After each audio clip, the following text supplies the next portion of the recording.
La Acrópolis de Atenas debió constituir una de las mejores fortalezas naturales del mundo antiguo. Se eleva a unos 91 metros en su punto más alto y está rodeada de empinadas laderas en todos sus lados excepto al oeste, donde existe una pendiente accesible por la que solían ascender los antiguos atenienses. Durante el siglo V a.C., la ciudad de Atenas alcanzó su apogeo bajo el gobierno de Pericles, un destacado general y elocuente orador. Este período de tranquilidad, situado entre las guerras médicas y la guerra del Peloponeso, permitió a la ciudad enfocarse en diversos aspectos tales como la filosofía, el arte y la arquitectura. Como consecuencia, la mayoría de los emblemáticos edificios que caracterizan la Acrópolis se construyeron durante la época de Pericles. Al ascender por la colina, el primer edificio que te encuentras pintorescamente situado en el espolón suroeste de la Acrópolis es el templo de Atenea Nike, que se erige sobre esta plataforma, cuyo propósito es registrar la línea de la parte superior de la Acrópolis en la parte inferior de la escalinata. El templo tiene dos fachadas, una orientada hacia el complejo y otra hacia la ciudad. Debido a su reducido espacio, el templo se diseñó como anfipróstilo, lo que significa que tiene columnas solo en su frente y en su parte trasera. Su nombre, Atenea Nike, significa Atenea la victoriosa, y fue construido para conmemorar la victoria de los atenienses sobre los persas.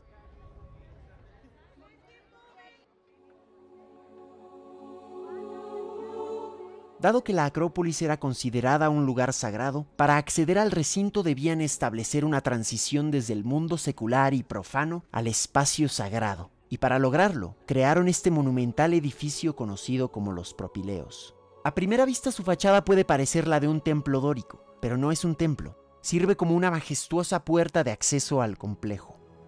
El intercolumnio central es más ancho que los demás para permitir el paso a la procesión que caminaba a través de él. Por eso ves dos tríglifos sin soporte en el espacio central en lugar de uno, ya que el arquitecto tuvo que romper con el estricto orden dórico.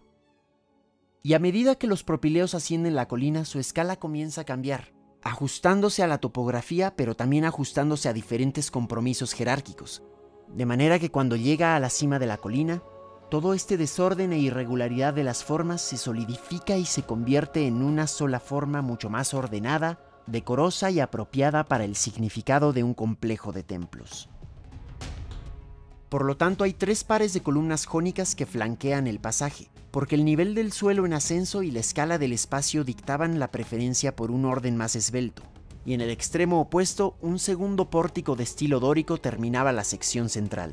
Atravesar los propileos tiene el efecto de compactar el espacio a tu alrededor, ocultando la vista completa de los edificios ubicados en el interior, revelándolos solo en vislumbres, lo que contribuye a que la llegada sea una experiencia más gratificante, y al pasar la estructura se desvela esta impresionante vista. Esto es lo que hace la arquitectura griega. Esta es la vista oblicua de los edificios, mostrándonos cómo se giran y cómo se integran armoniosamente en el sitio. Hay tres objetos principales que destacan en la composición: la colosal estatua de Atenea Prómacos en el centro, el Partenón a la derecha y el Erecteion a la izquierda.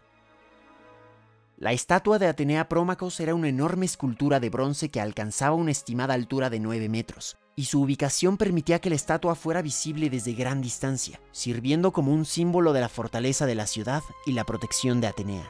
El nombre Atenea Prómacos significa Atenea la que combate en primera línea de batalla.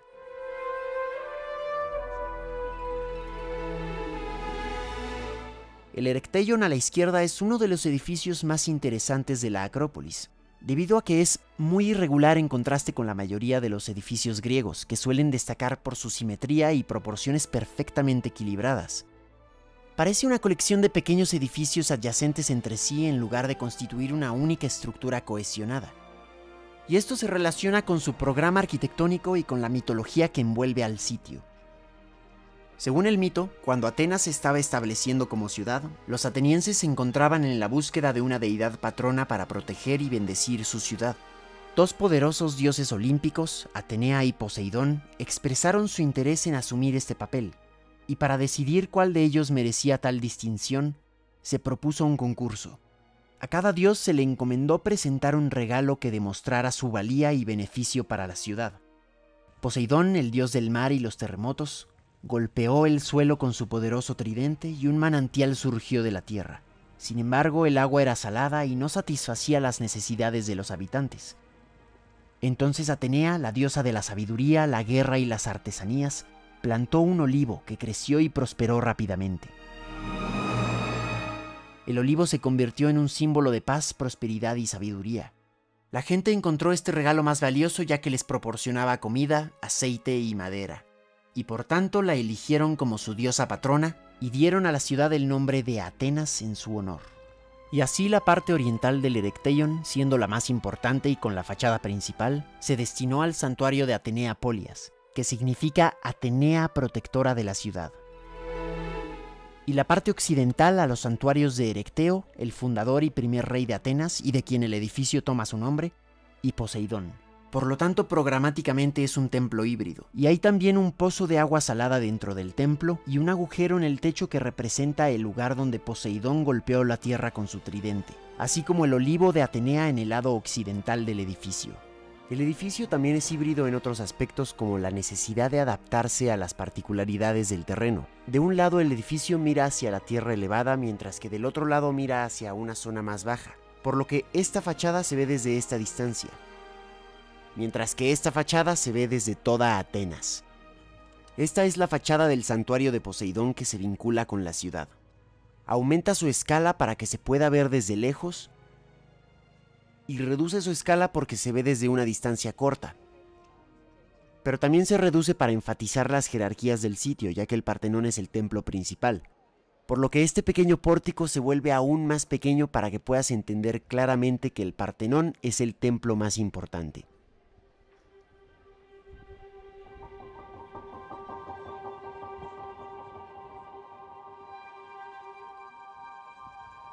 Estas figuras femeninas que funcionan como columnas soportando el Erecteion se llaman cariátides, que en griego significa mujeres de Carias, una antigua ciudad cerca de Esparta, y fueron condenadas a la esclavitud después de traicionar a Atenas en las guerras médicas.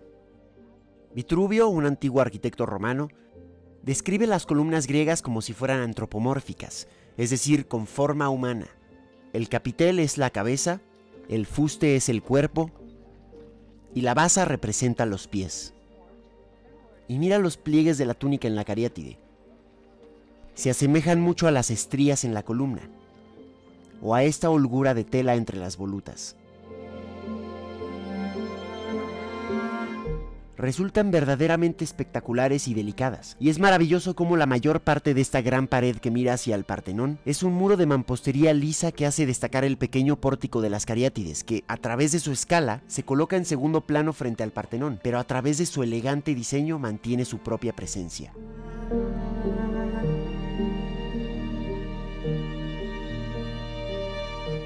El Partenón es el canon de la arquitectura griega.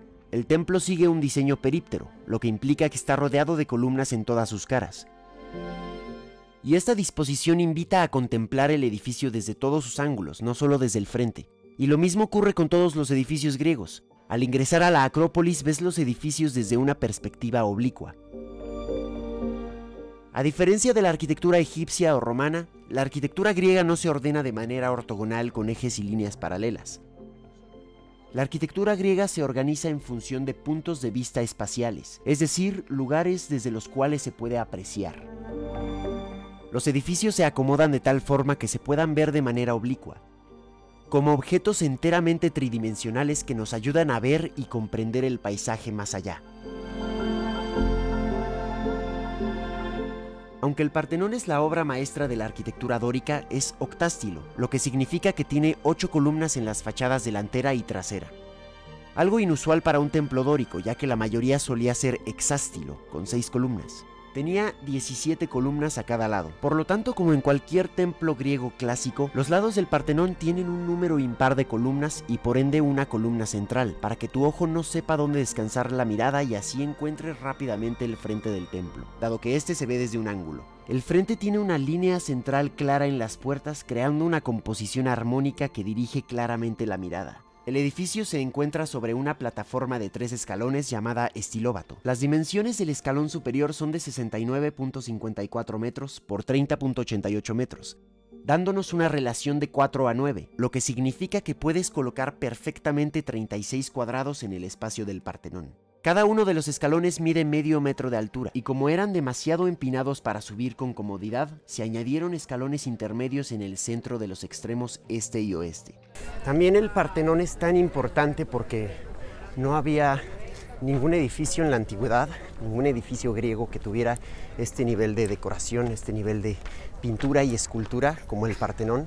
Y es por eso que es tan importante, y esto es una joya que tenemos la oportunidad de ver el día de hoy en Atenas. Es un edificio que tiene 8 columnas en el frente, lo cual lo hace muy grande. El Partenón es enorme en comparación con otros templos griegos. Estando en la cima de una montaña, ver desde lejos el Partenón, el mármol también era más blanco, entonces brillaba más, tenía mucho color, era un edificio con esculturas, con pintura. Entonces debió haber sido en esa época algo impresionante ver este edificio en todo su esplendor. Fue construido utilizando mármol blanco traído del Pentélico, un monte cercano a la ciudad, y fue cubierto con tejas de mármol traídas de la isla de Paros. Las estatuas originales del Partenón están en el Museo Británico de Londres, pero en Nashville, Tennessee, que es donde estoy en este momento, pueden ver detrás de mí una reproducción a escala del Partenón con sus estatuas y con sus colores originales. Esta reproducción les puede dar una mejor idea de cómo se hubiera visto el Partenón en el V siglo a.C. Esta réplica a escala 1:1 se construyó en 1897 para una exposición internacional conmemorativa del centenario de la incorporación de Tennessee a los Estados Unidos. Y la mejor parte de este edificio es que se respetaron todas las proporciones, todas las medidas, todos los tamaños. Entonces realmente puedes sentir la calidad del espacio que tenía el Partenón en su interior en este edificio. Los griegos refinaron cada detalle de los templos para corregir ilusiones ópticas. Las prolongadas líneas horizontales de arquitraves, estilóbatos y cornisas parecerían caer o encorvarse en el centro si se construyeran rectas, y por eso les dieron un contorno levemente convexo hacia la mitad de su longitud. Por ejemplo, en el Partenón, el estilóbato tiene una curvatura hacia arriba en cada uno de sus lados. Los elementos verticales también se inclinan hacia adentro para evitar la apariencia de desplome. Por eso en el Partenón los ejes de las columnas exteriores se inclinan hacia el interior 67 milímetros, y si se prolongaran dichos ejes se encontrarían a la distancia de 1 milla sobre el nivel del suelo. Apenas perceptibles, pero estos pequeños ajustes crean un equilibrio y una armonía visual que logran ocultar todas las imperfecciones que perciben nuestros ojos. Los fustes de las columnas se ensanchan en la parte inferior y luego disminuyen en la parte superior. Este cambio de diámetro se llama énfasis, y su propósito es lograr un efecto visual más natural y agradable, reduciendo la sensación de rigidez que las columnas completamente rectas podrían dar, casi pareciendo un músculo tenso que expresa la carga física sostenida por la columna. Este dibujo exagera todas estas distorsiones para que puedas comprender mejor cómo todas las líneas rectas del Partenón no son rectas en realidad. Desde luego, todas estas correcciones ópticas se respetaron cuando construyeron la réplica en Nashville.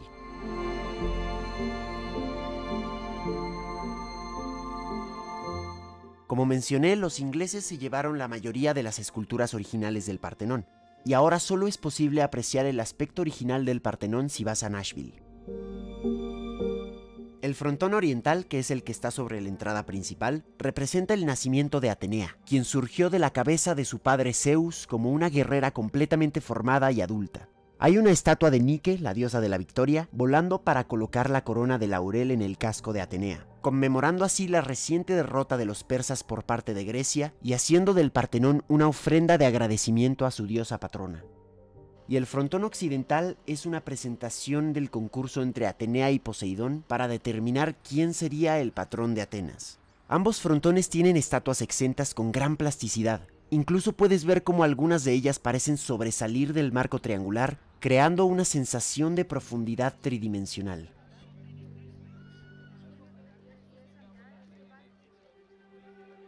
Sobre las columnas había un conjunto de 96 triglifos y 92 metopas. Las metopas eran piezas cuadradas de mármol con escenas en alto relieve, por lo general con dos figuras.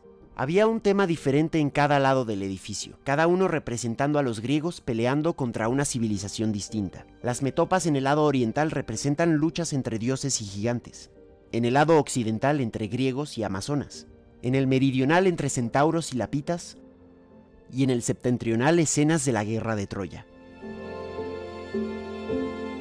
Puedes ver un pequeño agujero debajo de cada metopa en las fachadas oriental y occidental. Solían sostener escudos de bronce presentados por Alejandro Magno en el 334 a.C., con inscripciones dedicatorias en letras de bronce.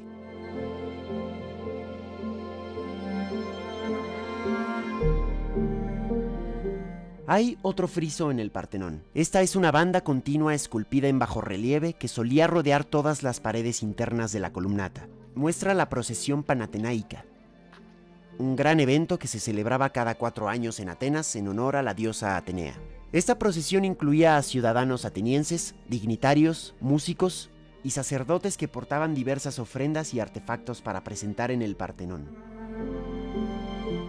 Todo el friso se puede observar de cerca en el Museo de la Acrópolis, aunque la mayoría de las piezas son copias de yeso, ya que las originales están en el Museo Británico de Londres junto con gran parte de la Acrópolis.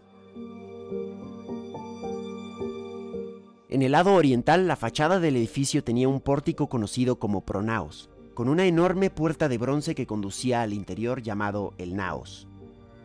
Esta cámara de 19 metros de largo estaba dividida en una nave central y 2 naves laterales, gracias a 2 filas de 10 columnas dóricas con 3 columnas en el extremo occidental. Esto creaba un pasillo continuo alrededor de 3 lados del naos. Estas columnas sostenían una fila superior de columnas dóricas más pequeñas que a su vez soportaban las vigas del techo. Cerca del extremo occidental estaba la famosa estatua de Atenea Partenos, o Atenea la Virgen, que representaba a la diosa completamente armada con lanza, casco, égida y escudo, sosteniendo en su mano derecha una victoria alada o Nike. Esta estatua era una obra criselefantina, del griego chrysos, oro, y elefadinos, marfil. Tenía unos 12 metros de altura, incluyendo el pedestal, y fue construida sobre un núcleo de madera. Las placas de oro de las que estaba parcialmente compuesta eran desmontables y podían retirarse en caso de peligro. La cara, las manos y los pies eran de marfil, pero la vestimenta, la armadura y los accesorios eran de oro macizo, y se incrustaron piedras preciosas para los ojos. La estatua original no sobrevivió a la Edad Media, pero la que estoy mostrando es la reproducción que se encuentra en el interior del Partenón de Nashville. Pues así habría sido más o menos el interior del Partenón en el V siglo a.C., con la enorme estatua de la diosa Atenea.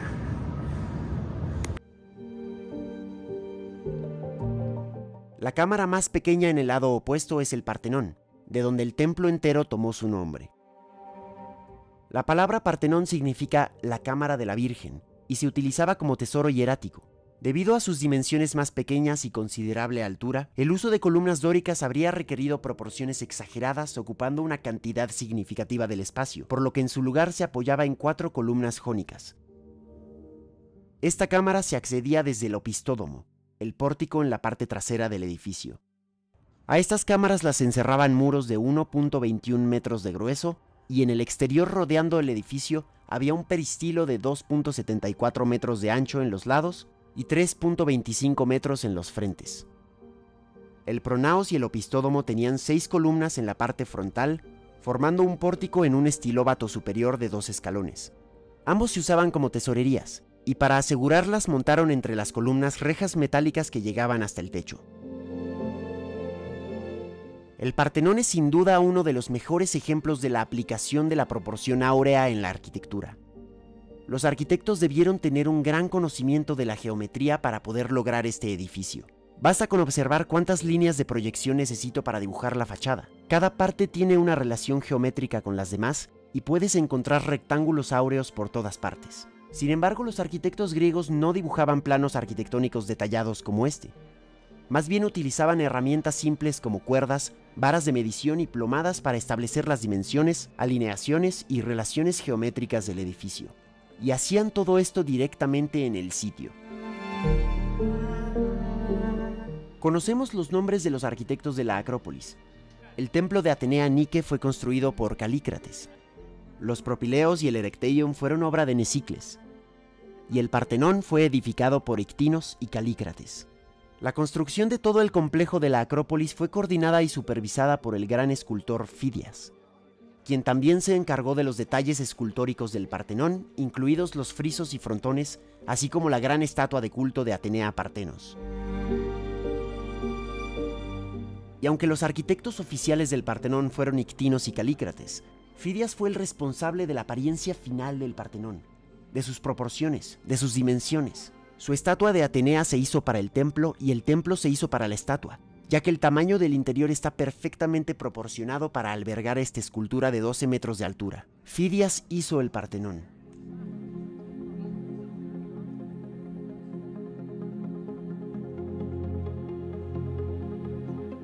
En la cima de la Acrópolis había varios edificios secundarios, principalmente tesorerías, altares y pequeños santuarios dedicados a diferentes dioses. La disposición de los edificios de la Acrópolis se trazó de manera que enfatizaran la sensación de procesión. Cuando el visitante emergiera del pórtico oriental de los Propileos, se encontraba la gran estatua de Atenea Prómacos justo a la izquierda del centro, equilibrando el majestuoso Partenón que se alzaba más atrás a la derecha. Los arquitectos de la Acrópolis tenían la intención de que los visitantes primero vieran el Partenón desde un ángulo, donde la fachada oeste y la columnata norte presentaran la esencia del volumen del templo de un solo vistazo. Se llegaba a la entrada del santuario al recorrer un camino ascendente que pasaba junto al lado norte del Partenón, desde donde podían observar los cimientos expuestos del antiguo templo de Atenea que fue destruido por los persas a su izquierda, y girando hacia el sur en la esquina para subir los escalones hacia el pórtico oriental. Solo después de experimentar la totalidad del exterior del templo se revelaría la magnificencia del interior. El Partenón ha tenido una gran influencia en la historia. Gracias a él, el tipo de templo griego ha perdurado hasta nuestros días, porque su forma misma simboliza conceptos que asociamos con la grandeza de Grecia, como el lugar de nacimiento de la democracia, o la cuna de instituciones culturales elevadas. Un lugar donde la arquitectura, el arte y el teatro alcanzaron su plenitud, donde floreció la filosofía. Por ello no es casualidad que veamos bancos con forma de templos, o edificios académicos con frontones de templos, o iglesias o edificios gubernamentales inspirados en la arquitectura clásica. Pero el legado del Partenón va más allá de sus restos físicos. También nos recuerda que nuestras creaciones también tienen el poder de inspirar, de trascender el tiempo y de hablar a las mentes de las generaciones futuras. La Acrópolis era la parte más sagrada de la ciudad, pero en Atenas había mucho más que solo la Acrópolis. Y si quieres entender la ciudad de Atenas en su totalidad, te recomiendo que vayas a ver mi video explicando Atenas. Muchas gracias por acompañarme, espero que hayas aprendido y disfrutado. Por favor, dale al botón de like y suscríbete a mi canal. Gracias de nuevo y nos vemos muy pronto en el siguiente episodio. Adiós.